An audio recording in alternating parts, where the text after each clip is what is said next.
সংস্কারের বিপক্ষে যারা অবস্থান নেবে এনসিপির সাথে দূরত্ব তৈরি হবে। দ্বিতীয় যে বিষয়টি নির্বাচনে জোটে যাওয়া বা না যাওয়ার বিষয়ে আমাদের এনসিপির আহ্বায়ক জনাব নাহিদ ইসলাম ইতিমধ্যে স্পষ্ট করেছেন যে আমাদের জোট হওয়া, নির্বাচনে অ্যালায়েন্স হওয়া, সেটির একটি মৌলিক যে নীতি, সেই নীতিটি হচ্ছে সংস্কারের পক্ষে কারা রয়েছে, সংস্কারের বিপক্ষে কারা রয়েছে এবং সেটি সময় নির্ধারণ করে দেবে।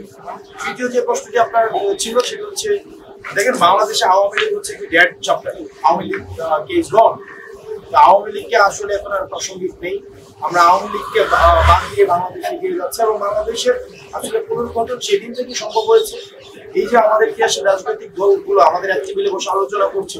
এই কারণে আলোচনা করতে পারছে কারণ আওয়ামী লীগ। তো বাংলাদেশের রাজনৈতিক পুনর্গঠন সেদিন থেকে শুরু হয়েছে যেদিন আওয়ামী লীগ বিহীন বাংলাদেশ শুরু হয়েছে। তো এই ক্ষেত্রে আওয়ামী লীগের আবার পুনর্বাসন, আওয়ামী লীগের আবার হচ্ছে আপনার কোনোভাবে এই সমঝোতা, এই প্রশ্নগুলোই অবাঞ্ছিত, বিশেষ করে এনসিপির কাছে। সেবুরি বিরিয়ানি মশলা, কিছু স্বাদ স্মৃতিকে ফিরিয়ে আনে।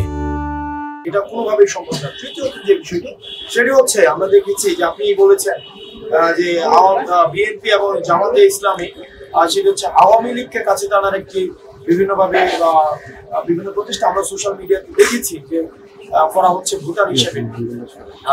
সেই বিষয়টা আসলে দুঃখজনক যে সেই বিষয়টি আসলে তাহলে বিগত সময়ে যে আন্দোলনগুলো, যেই বিএনপির ত্যাগী নেতারা মাঠে ময়দানে যারা জীবন দিয়েছে, রক্ত দিয়েছে, ঘাম দিয়েছে, শ্রম দিয়েছে, যারা পালিয়ে থেকেছে, ঠিক একইভাবে জামাতে ইসলামের আমাদের ফেসিবাদের সময় যেসব ভাই বন্ধুরা আমাদের গুম হয়েছে, আমাদের হচ্ছে রক্ত দিয়েছে, রাস্তাঘাটে জীবন দিয়েছে, এই স্বৈরাচারকে তাড়াতে তাদের রক্তের উপরে দাঁড়িয়ে আবার সমঝোতা করা হচ্ছে। যে বিষয়টা আমরা সবসময় বলে আসছিলাম যে আন্ডারগ্রাউন্ড ব্যাকডোর কি করছে, আপনার ব্যাকডোর সমঝোতা করছে, এই বিষয়টি আসলে দিন দিন স্পষ্ট হচ্ছে এবং আসলে তারা তাদেরকে জনগণ ভোট দিবে কিনা তাদের এই ধরনের এই ব্যাকডোর সমঝোতার কারণে এটি আসলে ভোটাররাই নির্ধারণ করবে। আমার কাছে মনে হয় না যে খুব বেশি